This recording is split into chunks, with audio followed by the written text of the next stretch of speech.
ఆయన మనలో నివాసముండును, ఆయన మనతో కాపురముండును. దేవుడు తానే నిత్యము మనకు తోడైయుండునులే. ఆయన మన కన్నీటిని తుడుచును, ఆయన మన దప్పికను తీర్చును. ప్రభువే మనపై నిత్యము మహిలో వెలుగై ఉండునులే. ఆయన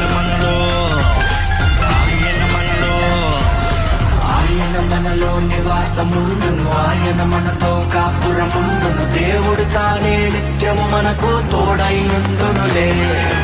ఆయన మన కన్నీటిని తుడుచును, ఆయన మన దప్పికను తీర్చును. ప్రభువే మనపై నిత్యము మహిలో వెలుగై ఉండునులే. ఆశలే తన బదులుగా